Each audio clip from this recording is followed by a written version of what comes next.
My life has been phenomenal through this co-creative process. I've had ups, downs, but they've all been fun.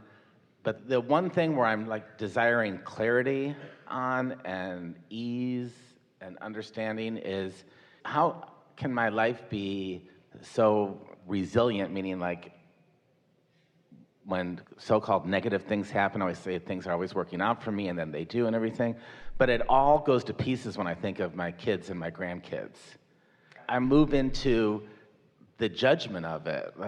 So you've answered your own question. Or you move into your perception of their judgment of you.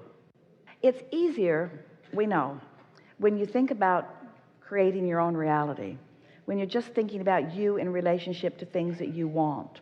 But when you bring another thinking person or other thinking people into the equation, now it feels like there's so many moving parts.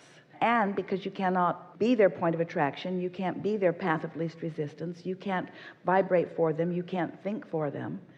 Esther is just realizing recently, really realizing in a strong way, that she spent way more time than she now ever wants to admit that she spent trying to get other people to get her, to understand her. And she realizes that it's not just that she's so uniquely weird that they would never be able to get her. It's that nobody really gets anybody, because nobody has the time or is patient enough or willing enough or able. It shouldn't be that way. They really are not supposed to focus upon you enough to really get you. They're just supposed to focus on their life enough to get them, you see. So if you can come to the place where you're willing to leave their response to you out of the equation.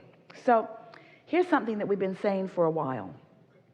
Most people, the majority of their vibrational output, and that vibrational output matters because it equals your point of attraction. What you broadcast and what you receive or what you get back are the same thing.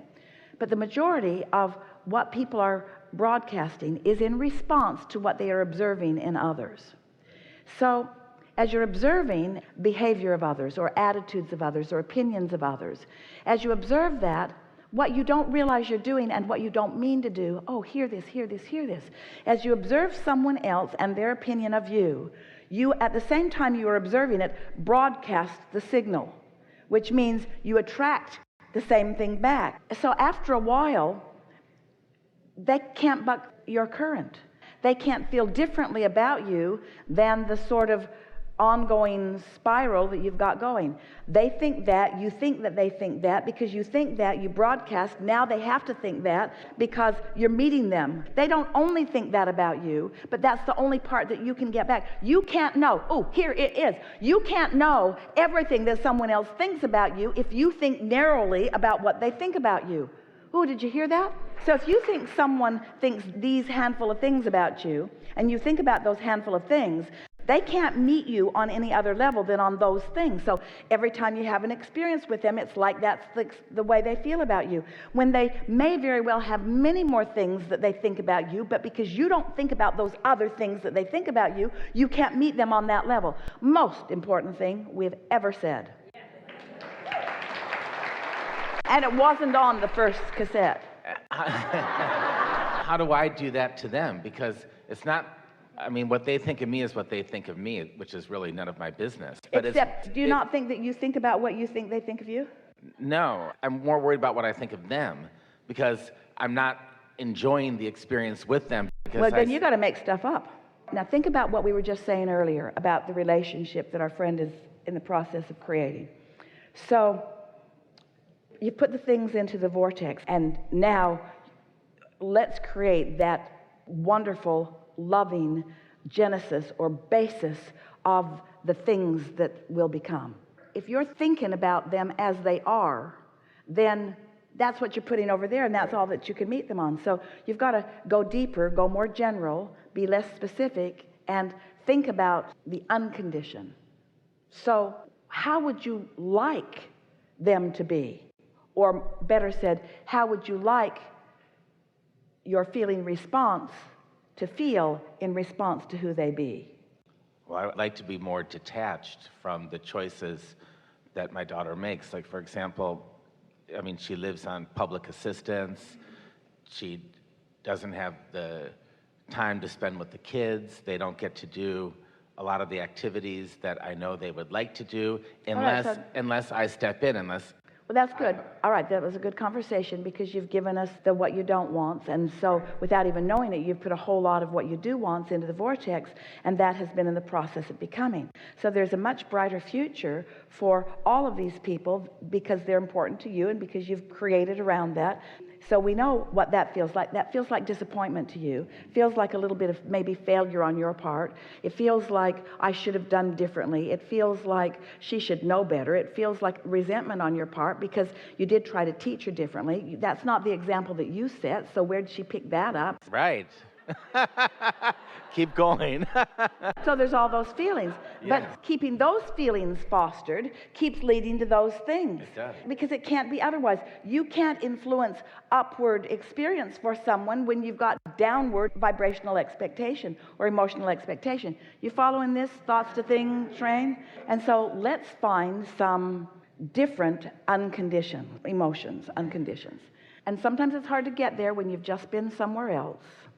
So we're going to go for the ones that are the deepest and therefore probably the easiest to reach in my new relationship. I want to feel unconditional, natural, easy love and appreciation for my daughter. When she was first born, it was so easy to feel that way. It's like it was this natural, yeah? It's like this natural, I couldn't feel otherwise because she hadn't disappointed me yet. It was just sort of like a miracle that she was even there. Perfect. Yeah? Remember? Mm-hmm. So I want that feeling back. I want to feel like that. I liked feeling like that. I liked the ease of that. Nothing came down from somewhere that said, sign this. It just happened naturally. There she was, and that's how I felt. That's just how I felt. And I know it's the way that I was meant to feel. And as she got a little older, I know that's how she felt about me, too. That's who we are. That's what we feel like. And I like the feeling of rightness of our relationship.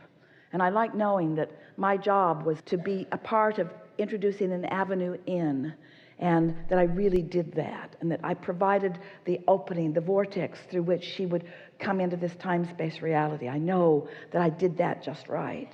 I know that, like me, she has an inner being, and I know that love is the basis of who she is.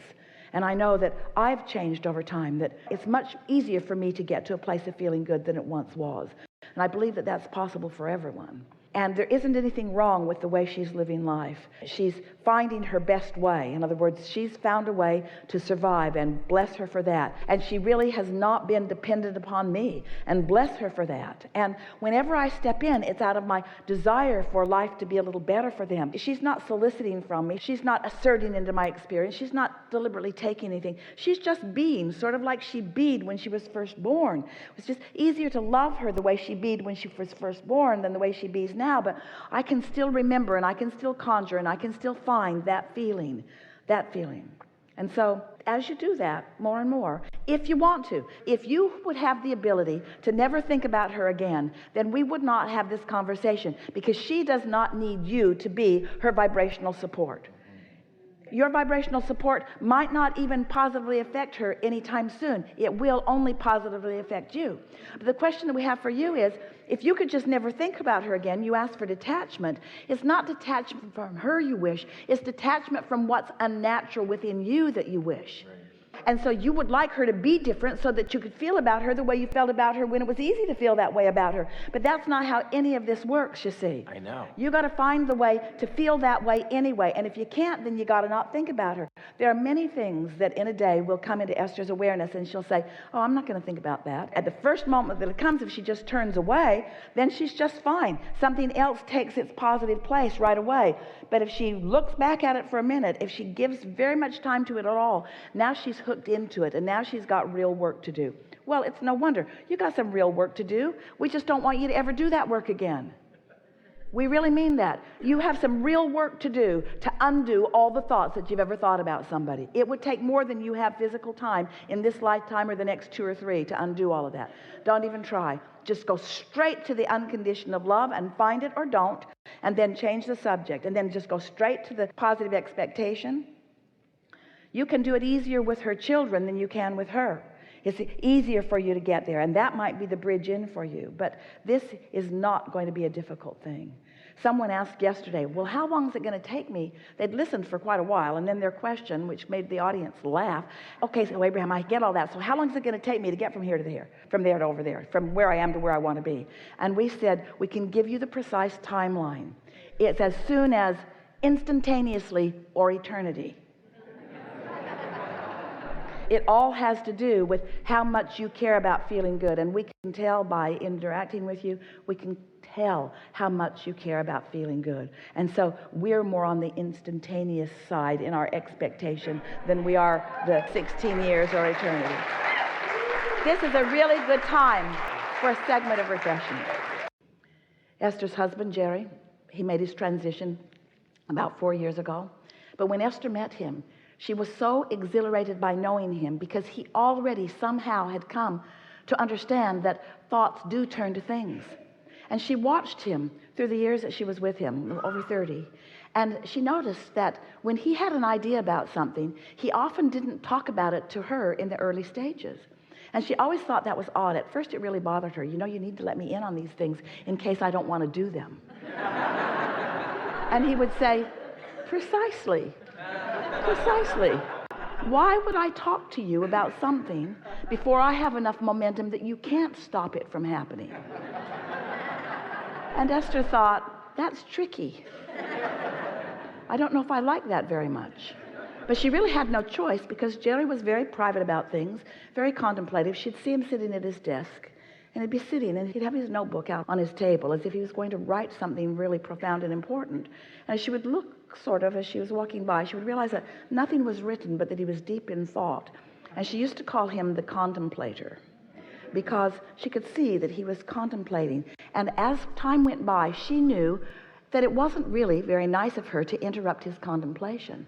Because if she would say, what are you thinking about? He would say to her, that is really not any of your business. And she would say, all righty then. I'll go do something way more fun than what you're doing. But later, Jerry wrote a paper, and he called it, Keep Your Ideas to Yourself Until They Are Fully Developed. Because he knew, innately, he knew that if his idea was allowed to be nurtured by the absence of resistance, that the energy that creates worlds would infuse it and support it, and that things, wonderful things, would come as a result of that. You all were his idea. He knew when he found Abraham flowing through Esther that this was something worth hearing. And Esther said, if you tell anyone, I will personally kill you. Because she thought this was weird then. 1985 felt weird. Felt really weird. She knew infinite intelligence was flowing. She knew how good it felt. She could feel the power of it unquestioningly. She knew the value of it as they began applying it to her life. She was worried about what people would think of her if she were to allow something so unusual and so magnificent to occur. So Jerry kept her promise for a little while. And then one day, he opened his big mouth and said to an influential person who was gathering quite a lot of number of people to a conference, would you like to meet Abraham? And Esther looked at Jerry, and if looks could kill, he would have made his transition in that moment. She could not believe that he was following his dream. She could not believe that the impulse was so strong within him that even though he honored her and even though he knew that she really did not want to have you see her do this, he knew the importance of it. And so what we're getting at here is that there are all kinds of things that you want that you're not even willing to admit that you want, because there are resistant ideas around it. You don't want to be seen as weird. You don't want people to really know who you really are. You don't want to be the odd one out. You don't want to be criticized. You don't want to be misunderstood.